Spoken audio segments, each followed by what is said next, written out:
Welcome to On the Issues. I'm Phoenix City Councilwoman Thelda Williams. Phoenix recently crowned our Outstanding Young Men and Young Women of the Year. In today's show, we're going to meet the winners from District 1. But first, Phoenix just took a big step to reduce animal cruelty. In early June, the council passed an anti-tethering law to help protect dogs from cruel tethering and aid law enforcement in pursuing animal cruelty cases. With my first guest, we're going to learn more about the ordinance and discuss ways residents can prevent and report animal cruelty. Joining me today is Kellye Pinkleton, and State Director for the U.S. Humane Society, and Phoenix Police Detective Jemima Schmidt. Thank you both for joining me today. I have to tell you, it is your good work that this ordinance was created. Thank you. I'm very honored that you were able to shepherd this ordinance into place. No, because I remember last summer you telling me how often you ran into the calls where they were tethered, no shade, no food, no water, starving, and so thank you for bringing that to my attention, and thank you as Humane Society for getting behind and helping support this and help draft the ordinance, so thank you. And you've become a detective. You are our #1 animal person. You have become the expert in animal cruelty and are really leading men and women in the police force. So I'm very proud of what you're doing. Tell us how this can help you. This new ordinance is going to be extraordinarily helpful from the standpoint that it gives officers something else in their tool bag to help address the animal cruelty cases that we see in the city of Phoenix. Oftentimes we run into cases where a dog is tethered too short without access to water, out in the sun without shade or food, and this just gives us another avenue to address this problem that we see, where we oftentimes see, unfortunately, animals that suffer unnecessarily and sometimes die. It was rather ironic because the same week we passed this in the city is the same weekend that the pup died that was exposed out on the balcony. And I kept thinking, oh, people just were aware that, what are some of the other major animal cruelty cases that you often see? Oftentimes we see neglect emerge in the form of either not providing medical treatment for an animal that obviously is unwell, so not eating or getting excessively thin. We also see, unfortunately, a lot of cases where people starve their animals. So the animal starts to show protruding bones and is clearly, from just a layperson standpoint, starving. And it's so unnecessary. You know, the Arizona Humane Society has a low-cost animal clinic, and there are a number of rescues and clinics around the valley who are more than willing to help. So that is a very common one. And of course, with the excessive heat warning that we have in effect here in Phoenix, failure to provide water. And one of the things a person has to look at is that water of a temperature that an animal can drink? You may put out a small pan of water, but it will become way too hot for that animal to drink. So in essence, the animal does not have access to water that it can drink, which can lead to dehydration and then subsequent organ failure and things like that. Kellye, you have been so supportive of Phoenix's efforts to fight animal abuse. From your perspective, how are we doing? Well, I think, and I certainly want to thank you. We were on a panel together, an anti-cruelty symposium panel, and you approached me and said, I want to do some type of tethering law in Phoenix, which of course I was thrilled to hear. There's no better champion than you in Phoenix for that. And I also applaud the City Council for passing this ordinance. I mean, the Humane Society of the United States has worked with municipalities across the country to pass a variety of different, various ways you can go with these ordinances. I think we know that people love their animals. We know that here in Arizona, poll after poll shows that. What we find is often just people aren't educated, really basic safety tips. And we do sometimes need compliance-driven laws, and I think this particular ordinance, there's a few things that it will do. One, as Officer Schmidt would know, we have law enforcement and animal control agencies that some of the highest volume calls they receive are public nuisance calls, barking, And we know that dogs that are continuously chained, or they're chained in extreme weather or uncomfortable situations, they bark a lot. You know, they're protecting their territory. So there is a real cost to the taxpayers here. You know, if we are dramatically reducing those public nuisance calls, you know, that leaves our great officers and law enforcement officials to respond to the real critical needs. And we also know that, you know, obviously the care of animals and animal welfare is certainly a big issue for us, and I think it is for most people. And a dog that is tethered in extreme conditions or doesn't have access to move around, their movement is limited, they are not happy. So it's a quality of life issue, and we care here in Phoenix about our animals. And I think third, you know, the CDC did a report that chained dogs are 2.8 times more likely to bite than unchained dogs that are continuously chained. That number actually increases when it's 12 years or younger, the person that's bit. So I think there's, I mean, when you look at this ordinance from any perspective, cost to the taxpayers, public nuisance, safety of the community, and certainly the welfare of the animal, it was the right thing to do. So I'm thrilled that Phoenix did it. You know, I know that we go to the legislature each year and try to get them passed statewide, and we haven't been successful so far. But the city of Phoenix, we also beefed up our definitions so that there's no excuse. Right.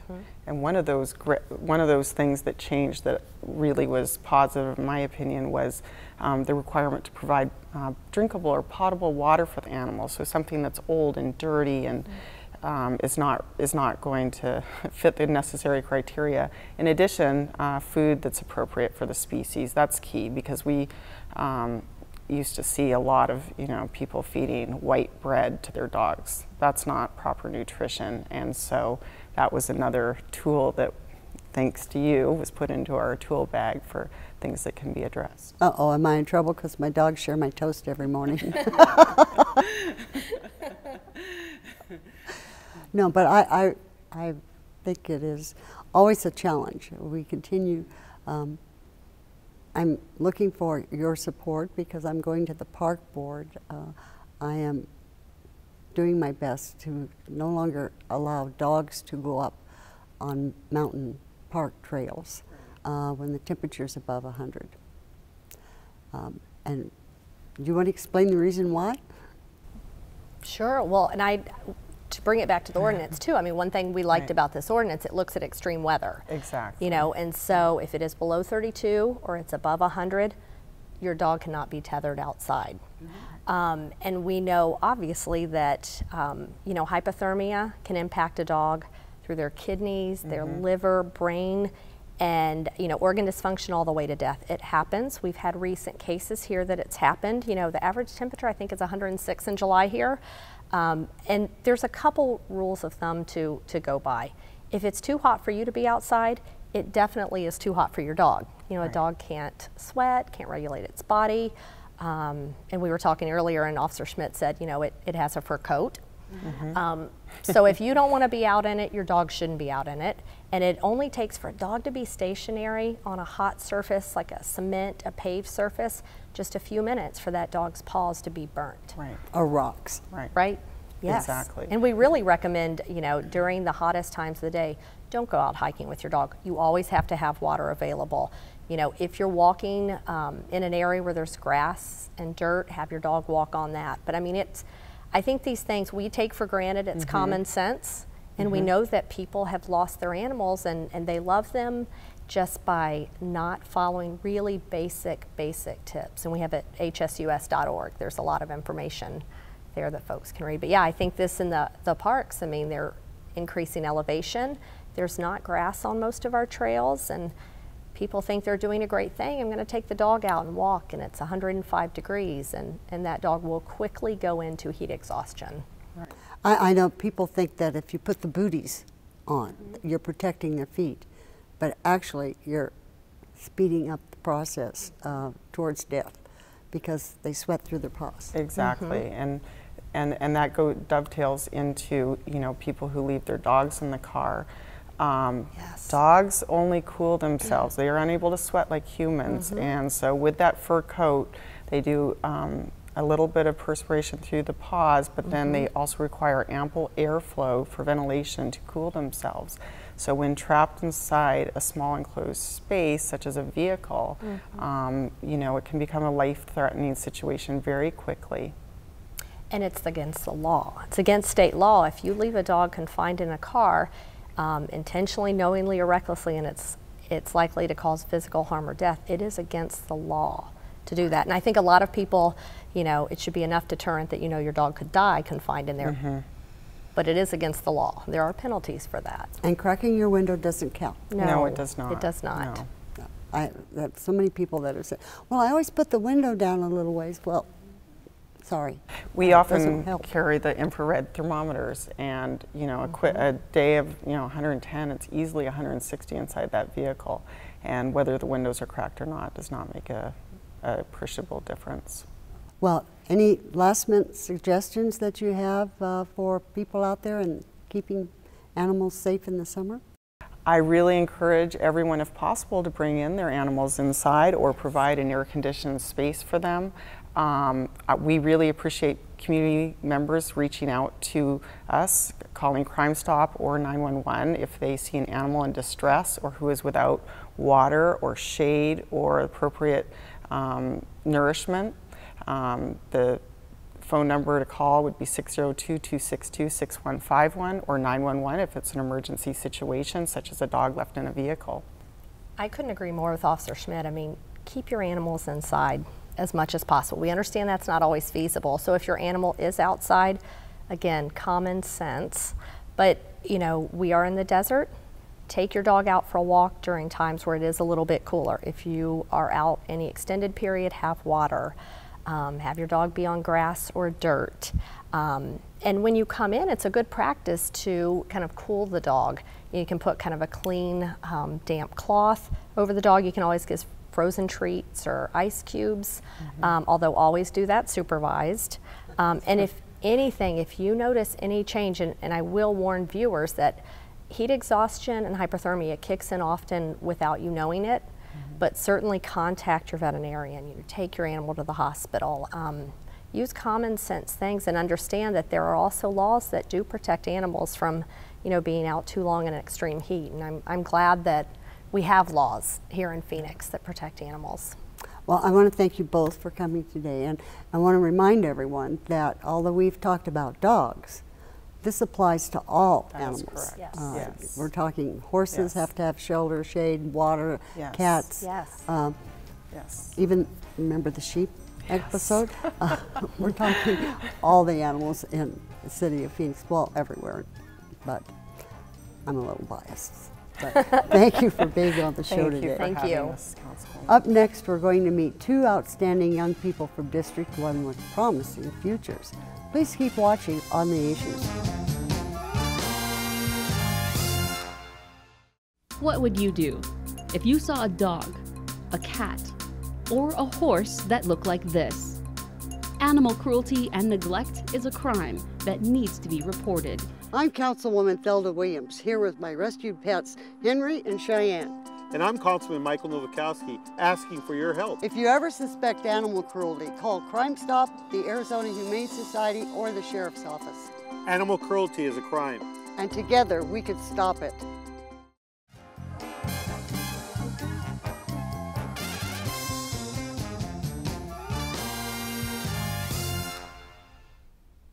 Each year, the City of Phoenix crowns outstanding young men and women of the year to recognize and honor achievements of some of our most promising high school students. I'm proud to be here today with District 1's winners, Yash Patel and Tequasia Harris. Yash and Tequasia, congratulations and thanks for joining me today. We're going to start off. Tell us why you applied for this honor, and how's it feel to be a winner? My English teacher actually recommended me to apply. She said that I had all the characteristics to be one, and I looked it up and read over it, and the winner last year came from our school as well. And it was just a really cool experience to actually go through the process of applying and to be able to connect with the City of Phoenix, and getting awarded, you know, the $500 has really helped me in my career. It's going to help me in college and everything. And so I went through with the process, and it feels really great to be the winner. I feel really proud of myself, and so does my family, and that's what really makes me happy, is making them proud. Well, congratulations, Yash.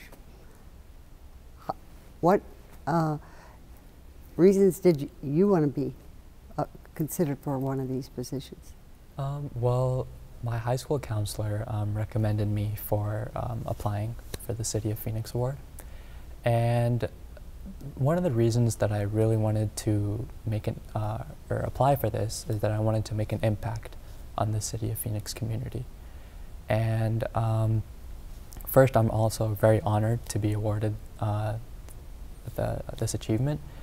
And I'm just proud, and my family is proud of me as well. And like Ms. Harris said, that's what really matters. Well, you not only won for District 1, you were the overall winner also. Is that correct? Correct. So you get double honors. Yeah. And you started a nonprofit, or? Yeah. So we started in high school. I started a small project called Project Fresh Start. And essentially what it is it's a small organization that is partnered with the International Rescue Committee. And together we are focusing on helping the community understand the plight of Syrian refugees. We're not really essentially trying to convince anybody to change their views. All that we're trying to do is we're just trying to educate people on what actually happens in Syria. You know, it's very interesting because District 1 has a large population of Syrian refugees. And I know my office, and I have a faith group that I work with from different religions in District 1. And we're really focusing on those. So I really appreciate your efforts. It is an education process. And their needs are great. And we're always looking for volunteers. It's easier for the kids to assimilate because they go to school. Teaching the parents our culture, our laws, our language is extremely difficult. It's also very challenging. So I really applaud your efforts to do this.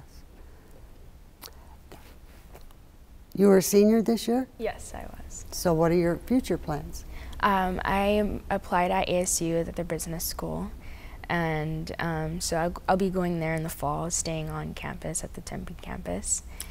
Yeah, so I'm excited for that. And after that, I want to go into criminology, so the next couple of years I'll be studying criminology and hopefully go into the investigating field when I graduate. Are you looking to go for FBI, CIA, yes, FBI. Phoenix Police, FBI? Yes. Cool. That should be a fun job. Interesting in this time, yes. especially. How long do you have to, how many degrees? Is it 1 or 2 or? 2. 2 degrees? So, and how did you ever choose that? Well, I just become really interested in over after reading up on it and, you know, watching shows. It gets really interesting to me. And I did a program over the summer, 2 summers ago, and it was just really interesting. So I decided to go with it. That's very exciting. Yeah, and just want to help people, you know, give back to the community and, you know, by solving those crimes and, you know, bringing justice to those, it's really important. Oh. Have you ever seen the new FBI headquarters up there? Have you been through that? It's really cool. It really is cool. And the pattern outside is the architect's DNA. Yeah. I always thought that was so cool. It's cool and ironic, isn't it? Nobody would know the design on the side of the building. It's his DNA pattern. Quirky. So what are your future plans? Well, I still have to apply because I'm going to be a senior this year. So I'm looking at a variety of different colleges, but I want to become a financial advisor in the future. Ah. So essentially I can hopefully get it. My dream is to get a job on Wall Street and then stay there for a couple years and then come back here, start my own little firm, and then I can give back to the community in that way. That's very ambitious. Did you know you were sitting next to a potential Wall Street tiger? Yeah. So what classes and how did you excel in are you excelling in high school? Yeah, I am getting all A's, so that's a bonus. I'm taking mainly AP classes, and along with that, I'm also involved with a bunch of different clubs and different extracurricular activities outside of school. Let's see. I'm going to be the president of National Honor Society, vice president for the Model United Nations. I'm also on the board for the Society of Male Scholars, and since I founded my own club, Project Fresh Start, I'll be the chair for that as well. So I have my plate full. I guess you do. Year. You are a very busy young man and maintaining A's. Yep. Congratulations. So what do you do for fun? For fun, I like to dance, so I dance a lot, and actually I want to reach out to the community and help those less fortunate communities and be able to let those students take dance classes for a cheaper price, because growing up I had to, struggle with seeing other people being able to take them, and I didn't have the money to take them. And in high school, my dance teacher, she really pushed me and, told me, get out in the community, really advocate for what you love and your passion. So that's what I love. I love the performing arts. I also do theater and stuff, so that's what I do for fun. Oh, that sounds fun. Like very interesting and a lot of fun. So how about you? What do you do for fun? I mean, you have such a serious items on your plate. You've got to have some fun somewhere. I do have a lot of fun. I like to play basketball with a lot of my friends and family. One of the things that I really enjoy doing is spending time with family. So we'll always take a small vacation to Flagstaff or down to Zion National Park. Just little things here and there just to reconnect and get out of society for a bit and just enjoy nature. Just enjoy nature. Good plan. So from your family's perspective, how did they ever instill this ambition and goal setting and community spirit? Do you have any idea? I think just by example, really. My parents are always really hardworking. Even when they didn't have, the money to get us what we needed, they always found a way.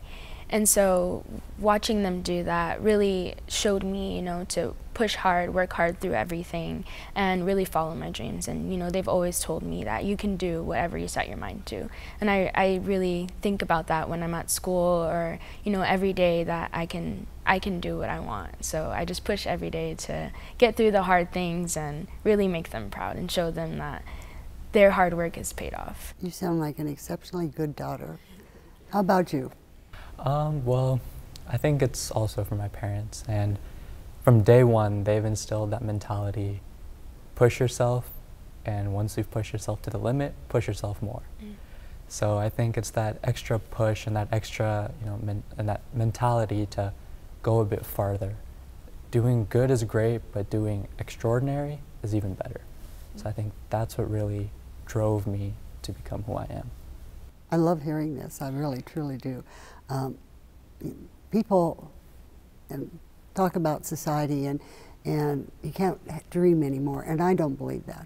I truly believe that dream big and just keep working at it, because you can do anything, absolutely anything you want to do if you work hard enough.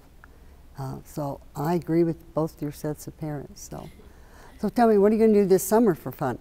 This summer, I've just been working on college, really, and going back to my high school, helping with the cheer team, and really prepping my sister. She's going to be a freshman, so prepping her for what it's like to be in high school, and how to just really to help her, in class and push her to her full ability. So that's what I've been doing this summer. I have a job, so working to help with payments and stuff, so yeah.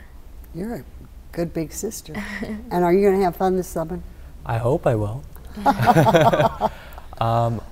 Well, first I'm going to be interning at the Arizona Small Business Association. So that is going to be taking up the majority of my time. And whatever free... And that's fun. That is working. Okay. To an extent. I do get a lot of projects that I am a bit nervous about. But then I also have to start thinking about college. So applying is going to be taking up a majority of my time as well. And then whenever I can, I'm just going to relax, kick back, watch some TV maybe, go to the movies. Hopefully I'll get some fun out of that. So what colleges do you dream about? Well, there's a lot. And if I get accepted to any one, I'd be really happy. But I'm looking East Coast, University of Pennsylvania, as well as Villanova. Those are two colleges that I'd really like to go. They're my target schools, number 1 and 2. So hopefully I can get there. But as far as West Coast, everybody dreams of Stanford. But if I don't have Stanford, I think after Stanford I have Santa Clara University. So those are some of the colleges that I'm thinking of currently. With your qualifications, I would think you would be very eligible for grants and... It's actually very tough. Nowadays, for applying to college, it's super competitive. Some of these schools have an acceptance rate below 10%. So, and they have, what, around 30,000 applicants? And oh, that's amazing. And they only accept 10% of them. Whoa. So it's getting very difficult now, and I'm very, very nervous. So, well, YSU is a little easier. Yeah. At least it's close and, and has many campuses. And they can my grandson happens to go there, so I have to be an ASU fan. So, but I thank you both for all you've done in your very young lives. And I am so glad that you're part of District 1 and you have such a bright future. I just wish you both the very, very best and hope that you're very successful. You come back after you solve the crimes and you come back as a financial and help in the community because you're making a difference and that's what's important in life. So thank you very much. Thank you. Thank you. That's all the time we have for this month's On the Issues. If you have any questions or comments about this show, call my office at 602-262-7444 or visit my website at phoenix.gov/district1. We'll see you next time on The Issues.